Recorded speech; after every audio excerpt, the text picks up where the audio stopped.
ഞാൻ ഈ പറയുന്ന ഡ്രിങ്ക് നിങ്ങൾ രാവിലെ കഴിക്കുകയാണെന്നുണ്ടെങ്കിൽ എത്ര ഗ്യാസ് കയറിയിട്ടുള്ള ബുദ്ധിമുട്ടാണെങ്കിലും അത് പൂർണ്ണമായിട്ടും നമുക്ക് മാറ്റാനായിട്ട് കഴിയും. എത്ര ഗ്യാസ് കയറി വേർത്ത് നിൽക്കുന്ന വയറും അത് നമുക്ക് ഇല്ലാതാക്കാനായിട്ട് ചെയ്യാൻ പറ്റുന്ന കുറച്ച് കാര്യങ്ങളാണ് ഞാൻ ഈ വീഡിയോയിലൂടെ ഡിസ്കസ് ചെയ്യുന്നത്. എൻ്റെ പേര് doctor Sandra Ajith, medical officer Q&B health care.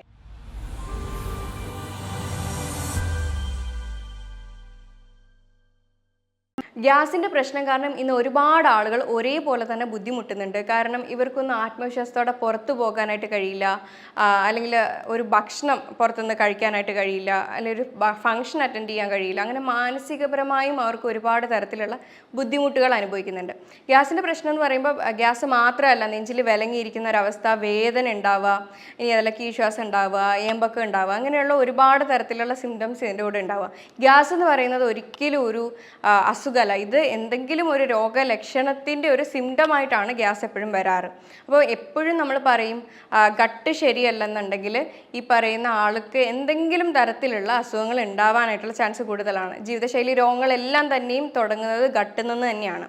ഇനി ഗ്യാസ് കയറാൻ വേണ്ടിയിട്ട് എന്തൊക്കെ കാരണങ്ങളാണ് വരുന്നതെന്ന് വെച്ച് കഴിഞ്ഞാൽ, പ്രധാനമായിട്ടും ചില ഭക്ഷണങ്ങൾ കഴിക്കുന്ന സമയത്ത് അത് ദഹിക്കാതെ വരുന്ന സമയത്താണ് ഗ്യാസ് ഉണ്ടാവുക.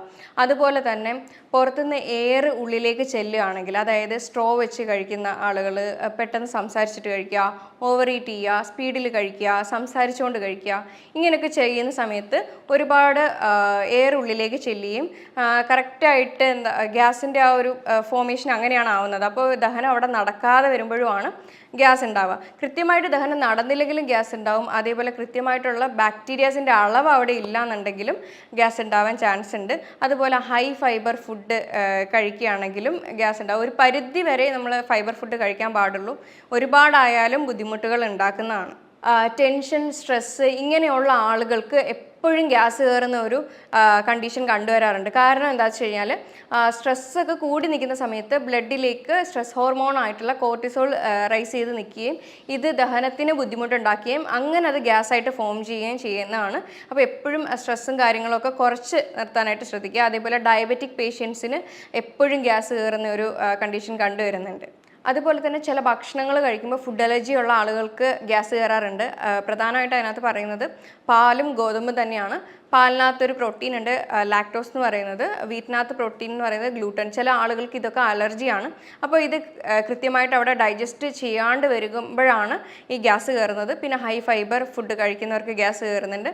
അതേപോലെ ദഹനരസം HCl, അതായത് ഹൈഡ്രോക്ലോറിക് ആസിഡ്, നമ്മുടെ ആമാശയത്തിൽ കുറവാണെങ്കിലും ഗ്യാസ് കയറുന്ന പ്രശ്നം കാണുന്നുണ്ട്. കോൺസ്റ്റിപ്പേഷൻ, മലബന്ധമുള്ള ആളുകൾക്ക് ഗ്യാസ് കയറുന്നുണ്ട്. ഭക്ഷണം രാത്രി ഒരുപാട് വൈകി കഴിക്കുന്ന ആളുകൾക്ക് ഗ്യാസ് കയറി വിലങ്ങിയിട്ട് നൈറ്റ് അത് അറ്റാക്കിൻ്റെ സിംറ്റംസ് പോലൊക്കെ കണ്ടിട്ട് ഹോസ്പിറ്റലിൽ പോകുന്ന ഒരുപാട് ആളുകളുണ്ട്. അപ്പം രാത്രിയിൽ എപ്പോഴും ഭക്ഷണം കഴിക്കുകയാണെങ്കിൽ അത് കുറച്ചുകൂടെ നേരത്തെ ആയിട്ട് കഴിക്കാനായിട്ട് ശ്രദ്ധിക്കുക. ഇത് കൂടാതെ തന്നെ പല റീസൺസിനും ഈ പറയുന്ന ഗ്യാസിൻ്റെ പ്രശ്നം ഉണ്ടാവാം. പ്രധാനമായിട്ട് വയറിൽ ഉണ്ടാവുന്ന പുണ്ണുകൾ കാരണം ഗ്യാസിൻ്റെ പ്രശ്നം ഉണ്ടാവാം. അത് ചിലപ്പോൾ ആമാശയത്തിലായിരിക്കും, അല്ലെങ്കിൽ ചെറുകുടൽ അല്ലെങ്കിൽ വൻകുടൽ ആ ഒരു ഭാഗത്ത് പുണ്ണുകൾ പോലെ എന്തെങ്കിലും ഉണ്ടെങ്കിൽ ഗ്യാസിൻ്റെ പ്രശ്നം ഉണ്ടാവുന്നതാണ്. അതേപോലെ പിത്തസഞ്ചിയുടെ കല്ലുകൾ ഉണ്ടെങ്കിൽ പെട്ടെന്ന് ഗ്യാസ് കയറിയതായിട്ട് തോന്നും. അതെന്തെങ്കിലും ഒരു സ്കാനിലോ കാര്യത്തിലോ ആയിരിക്കും തിരിച്ചറിയാം. അതേപോലെ ക്യാൻസറിൻ്റെ ലക്ഷണമാണെങ്കിലും എപ്പോഴും തുടർച്ചയായിട്ട് ഗ്യാസ് കയറുന്ന ഒരു സിംറ്റമായിട്ട് കണ്ടുവരുന്നുണ്ട്. അതേപോലെ ഹാർട്ട്, കിഡ്നി, ലിവർ, ഇതെന്തെങ്കിലും തരത്തിലുള്ള പ്രശ്നം ഇതിനൊക്കെ ഉണ്ടെങ്കിൽ അടിക്കടി തന്നെ ഗ്യാസ് കയറുന്ന ഒരു കണ്ടീഷൻ കണ്ടുവരുന്നുണ്ട്. മറ്റുള്ള ജീവിതശൈലി രോഗമായിട്ടുള്ള തൈറോയിഡ്, ഡയബറ്റിക്, അല്ലെങ്കിൽ ലിവറിൽ എന്തെങ്കിലും ഫെയിലിയർ ഉണ്ടാവുക, പാൻക്രിയാസ് ഫെയിലിയർ ഉണ്ടാവുക, ഇങ്ങനെയുള്ള ഇഷ്യൂസിനും ഗ്യാസ് കയറുന്നതായിട്ട് കണ്ടിട്ടുണ്ട്. അപ്പോൾ ഇതെന്താണ് ഗ്യാസ് കയറുന്നത് എന്നുള്ളത് ഫസ്റ്റ് ഡയഗ്നോസ് ചെയ്യുക എന്നുള്ളത്, കണ്ടുപിടിക്കുക എന്നുള്ളതാണ് ആദ്യത്തെ കാര്യം. അപ്പോൾ ഞാൻ ഈ പറഞ്ഞ കാര്യങ്ങൾ കൊണ്ട് ഒന്നുമല്ല നിങ്ങൾക്ക് ഗ്യാസ് കയറുന്നതെങ്കിൽ അതിനെ നമ്മൾ ഫങ്ഷണൽ ഡിസ്പെപ്സിയ എന്ന് തന്നെയാണ് പറയുക. നമ്മുടെ ലൈഫ് സ്റ്റൈൽ കറക്ഷൻസ് നമ്മളെല്ലാം ചെയ്തിട്ടും നമ്മളെല്ലാം നന്നായിട്ട് നോക്കിയിട്ടും നമുക്ക് സ്റ്റിൽ ഗ്യാസ് കയറുന്നുണ്ട്. അതായത് നോസിയ, വോമിറ്റിങ്, അതായത് മനത കെട്ടി വരിക, വോമിറ്റിങ്ങിൻ്റെ ഇഷ്യൂസ് ഉണ്ടാവുക, ഇങ്ങനെയൊക്കെ വന്നിട്ടുണ്ടെങ്കിൽ ഉറപ്പായിട്ടും അത് ചിലപ്പോൾ ഒരു ഇൻഫെക്റ്റീവ് കണ്ടീഷൻ കാരണമായിരിക്കാം. അതിനെയാണ് എച്ച് പൈലോറി ബാക്ടീരിയ എന്ന് പറയുന്നത്. അതായത് ഹെലിക്കോബാക്ടർ പൈലോറി ബാക്ടീരിയയുടെ പ്രസൻസ് അത് ആക്ടിവേറ്റ് ആകുമ്പോഴാണ് ഈ പറയുന്ന ഇഷ്യൂസ് കാണുന്നതും ഗ്യാസ് കയറുന്നതും. ഇതിൻ്റെ ഒരു മെക്കാനിസം എന്താണെന്ന് വെച്ച് കഴിഞ്ഞാൽ എച്ച് പൈലോറി ബാക്ടീരിയയിൽ ആൽക്കലി മീഡിയം ഒക്കെ നമ്മുടെ സ്റ്റൊമക്ക് എന്ന് പറയുന്ന ഒരു അസിഡിക് നേച്ചറാണ്. അതിനെ ആൽക്കലി മീഡിയം ആക്കുമ്പോഴത്തേക്കും ഇത് രണ്ടും കൂടെ ന്യൂട്രലൈസ് ചെയ്ത് ഒരു ആസിഡും ഒരു ബേസും കൂടെ വരുമ്പോഴത്തേക്കും അത് ന്യൂട്രലൈസ് ചെയ്തിട്ട് അവിടുത്തെ ദഹനരസത്തിനെ അങ്ങ് ന്യൂട്രലൈസ് ചെയ്യുമ്പോഴത്തേക്കും കൃത്യമായിട്ട് ഭക്ഷണം വരുന്നത് ദഹിക്കാതെ വരികയും അവിടെ ഗ്യാസ് ഉണ്ടാവാനും ചാൻസ് ഉണ്ട്. നമ്മൾ ഭക്ഷണം കഴിക്കുമ്പോൾ നമ്മുടെ ഉള്ളിലേക്ക് ചെല്ലുന്ന ഫുഡിലുള്ള യൂറിയ ഈ പറയുന്ന എച്ച് പൈലോറി ഉണ്ടെങ്കിൽ ഇത് അമോണിയ ആയിട്ട് കൺവേർട്ട് ചെയ്യുകയാണ് ചെയ്യുന്നത്. ഇപ്പോൾ ഇത് അമോണിയ ആയിട്ട് കൺവേർട്ട് ചെയ്യുന്ന സമയത്താണ് ഇപ്പോൾ ഈ പറഞ്ഞ കാര്യങ്ങളൊക്കെ നടക്കുന്നത്, ദഹനം പ്രോപ്പർ ആവാത്തതും. അപ്പോൾ കൂടുതൽ അമോണിയൻ്റെ കണ്ടൻറ്റ് ശരീരത്തിൽ ഉണ്ടെങ്കിൽ അത് നമുക്ക് കണ്ടുപിടിക്കാൻ പറ്റും. പല ടെസ്റ്റും ഇപ്പോൾ അവൈലബിൾ ആണ്.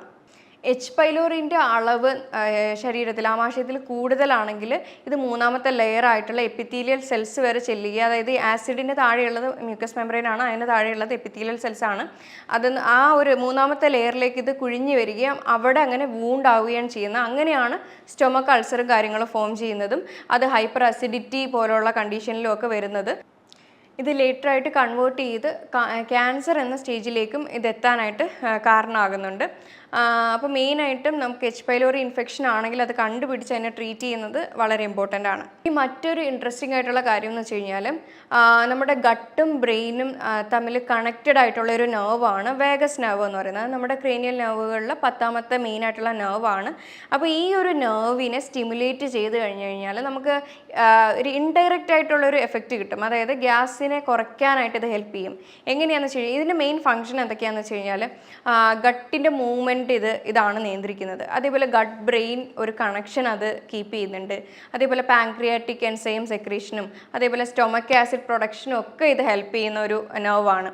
അപ്പോൾ ഈ ഒരു കണക്ഷൻ കൃത്യമായിട്ട് പ്രോപ്പറായിട്ട് നടന്നിട്ടുണ്ടെങ്കിൽ ഗ്യാസിൻ്റെ പ്രശ്നം ഒരു പരിധി വരെ നമുക്ക് കുറച്ച് നിർത്താൻ പറ്റും. ഈ ഒരു നെർവിനെ എങ്ങനെ നമുക്ക് സ്റ്റിമുലേറ്റ് ചെയ്യാമെന്ന് വെച്ച് കഴിഞ്ഞാൽ ആദ്യം തന്നെ പറയാം, ഭക്ഷണം എപ്പോഴും ചവച്ചരച്ച് തന്നെ കഴിക്കാനായിട്ട് നോക്കുക.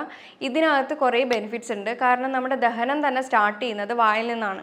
അപ്പോൾ നന്നായിട്ട് തന്നെ ചവച്ചരച്ച് കുറച്ച് സമയത്ത് നന്നായിട്ട് ചവച്ചരച്ച് കഴിക്കുന്ന സമയത്ത് ദഹനം നന്നായിട്ട് പ്രോപ്പറായിട്ട് നടക്കാനും അതേപോലെ ഒരുപാട് എയർ ഉള്ളിലേക്ക് കയറാതിരിക്കാനും ഇത് ഹെൽപ്പ് ചെയ്യുന്നുണ്ട്. ഇത് തന്നെ വേഗസ് നെർവിനെയും സ്റ്റിമുലേറ്റ് ചെയ്തിട്ട് ഗ്യാസിൻ്റെ ആ ഒരു ബുദ്ധിമുട്ട് കുറയ്ക്കുകയും ചെയ്യുന്നുണ്ട്.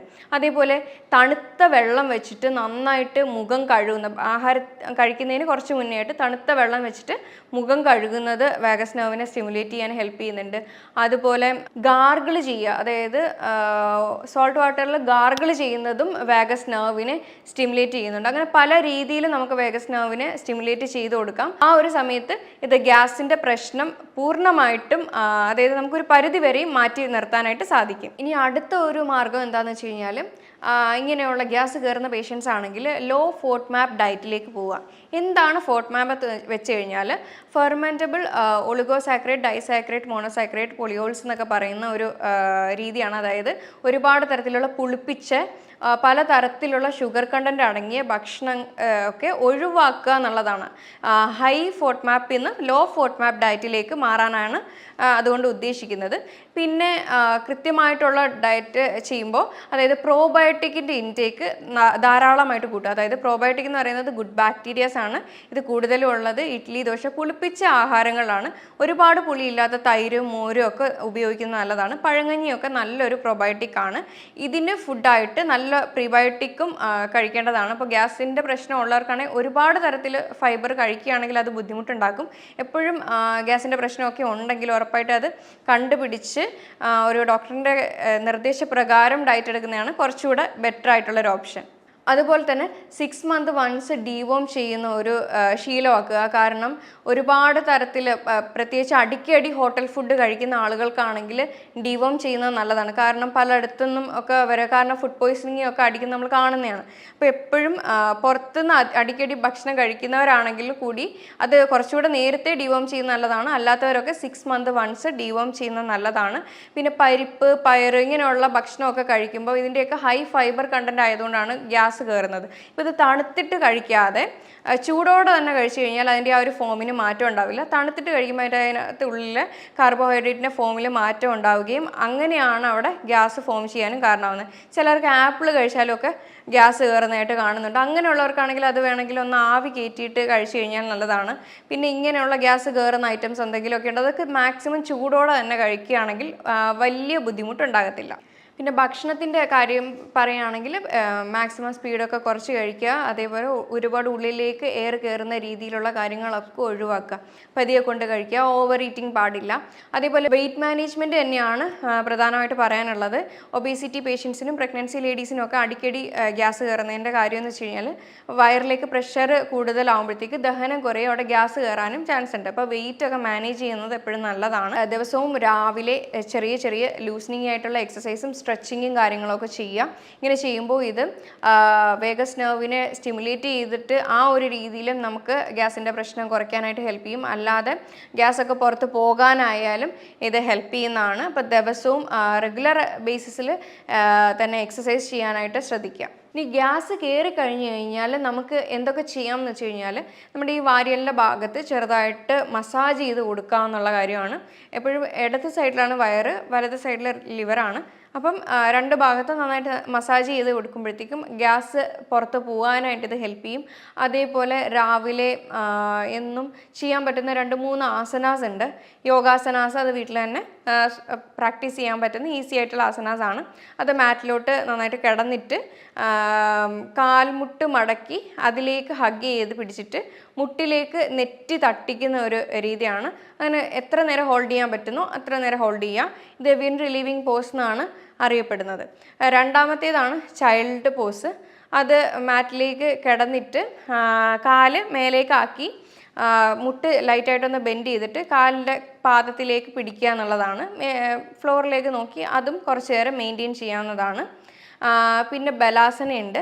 അതാണെന്നുണ്ടെങ്കിലും മാറ്റിലേക്ക് കിടന്നിട്ട് കമിഴ്ന്ന് കിടക്കുക എന്നുള്ളതാണ്. കൈ ഒക്കെ നീട്ടി വെച്ചിട്ട് കമിഴ്ന്ന് മുട്ട് വയറിലേക്ക് തട്ടിയിരിക്കുന്ന രീതിയിൽ കിടക്കുക എന്നുള്ളതാണ് ബലാസന കൊണ്ട് ഉദ്ദേശിക്കുന്നത്.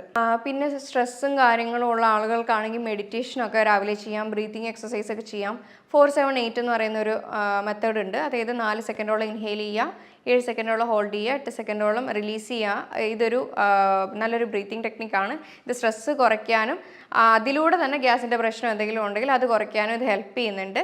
ചില ആളുകൾക്ക് ദഹനം കുറവാണെങ്കിലും ഗ്യാസ് കയറുമെന്ന് പറഞ്ഞിട്ടുണ്ടായിരുന്നു. അതെന്തുകൊണ്ടാണെന്ന് വെച്ച് കഴിഞ്ഞാൽ ചിലപ്പോൾ അത് ഹൈപ്പർ അസിഡിറ്റി എന്ന് പറയുന്നൊരു കണ്ടീഷനാണത്. അപ്പോൾ ഭക്ഷണം നമ്മൾ കഴിച്ചു കഴിഞ്ഞാൽ ആ ദിവസം മുഴുവനും വിശക്കാത്ത ഒരു ഫീല്, വയറ് മൊത്തത്തിൽ പെരുകിയിരിക്കുന്ന പോലൊക്കെ തോന്നും. അപ്പോൾ ഇത് നമുക്ക് ഒഴിവാക്കാനായിട്ട് ചെയ്യാൻ പറ്റുന്ന ഒരു കാര്യമാണ് ആപ്പിൾ സിഡർ വിനെഗർ.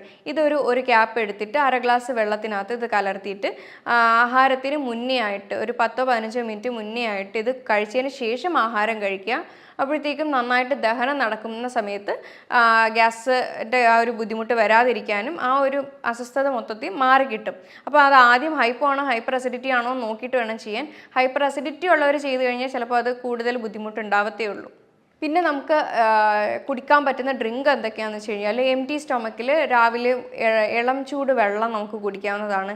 ഇനി അതല്ലെങ്കിൽ കുറച്ച് നാരങ്ങ പിഴിഞ്ഞ് അതിനകത്ത് ചേർത്തിട്ട് അതും രാവിലെ കുടിക്കാവുന്നതാണ്. ഇനി അതല്ലെങ്കിൽ പെരിഞ്ജീരകം നന്നായിട്ട് റോസ്റ്റ് ചെയ്തിട്ട് ബട്ടർ മിൽക്കിനകത്ത് ആഡ് ചെയ്ത് കുടിക്കാം. ഇനി അതല്ലെങ്കിൽ ഇഞ്ചിയുടെ നീരെടുത്തിട്ട് ബട്ടർ മിൽക്കിൽ ആഡ് ചെയ്ത് കുടിക്കാം. അതിനകത്ത് വേണമെങ്കിൽ കുറച്ച് കറിവേപ്പിലയൊക്കെ ഇട്ടിട്ട് അതുകൂടെ ഒക്കെ നന്നായിട്ട് ബ്ലെൻഡ് ചെയ്ത് കുടിക്കാവുന്നതാണ്. അപ്പോൾ ഇതൊക്കെ ഒരു തരത്തിൽ നമുക്ക് ഗ്യാസ് പുറത്ത് പോകാനായിട്ട് ഹെൽപ്പ് ചെയ്യും. നല്ലൊരു ഫുഡ് ഹാബിറ്റ്സും നല്ലൊരു ലൈഫ് സ്റ്റൈൽ ചേഞ്ചസും ഒക്കെ വരുത്തിയിട്ടുണ്ടെങ്കിൽ ഈ പറയുന്ന ഗ്യാസ് അടിക്കടി കയറുന്ന ബുദ്ധിമുട്ടിൽ നിന്ന് നമുക്ക് പെട്ടെന്ന് രക്ഷപ്പെടാൻ പറ്റും. ഇനി അങ്ങനെ ചെയ്തിട്ടും ഗ്യാസ് കയറുകയാണെങ്കിൽ അതെന്തെങ്കിലും ഒരു തരത്തിലുള്ള ഇൻഫെക്റ്റീവ് കണ്ടീഷൻ ആയിരിക്കണം. അത് കണ്ടുപിടിച്ച് അതിനെ ട്രീറ്റ് ചെയ്താൽ മാത്രമേ നമുക്കൊരു നല്ലൊരു പരിഹാരം ആകത്തുള്ളൂ. അതുപോലെ തന്നെ 2 അല്ലി വെളുത്തുള്ളിയും ചുട്ട് കഴിക്കുന്നത് ഇതിന് ഏറ്റവും നല്ലതാണ്. അതേപോലെ ജീരകവെള്ളം ഒക്കെ തന്നെയും എല്ലാവരും കുടിക്കാറുള്ളതാണ്. അപ്പോൾ അത് ആ ഒരു ദിവസം മൊത്തം ജീരകവെള്ളം കുടിക്കുന്നത് നല്ലതാണ്. അത് 5 നേരമായിട്ട് തന്നെ കുടിക്കാവുന്നതാണ്. അപ്പോൾ ഇതൊക്കെ തന്നെയാണ് നമുക്ക് വീട്ടിൽ തന്നെ ചെയ്യാൻ പറ്റുന്ന കുറച്ച് റെമഡീസ്. അപ്പോൾ ഞാൻ ഈ പറഞ്ഞ കാര്യങ്ങളിൽ എന്തെങ്കിലും തരത്തിലുള്ള ഡൗട്ട് ഉണ്ടെങ്കിൽ താഴെ തന്നിരിക്കുന്ന നമ്പറിൽ കോൺടാക്റ്റ് ചെയ്യാവുന്നതാണ്. ഇനി മറ്റൊരു ഹെൽത്ത് ടോപ്പിക്കുമായിട്ട് വീണ്ടും കാണാം. താങ്ക്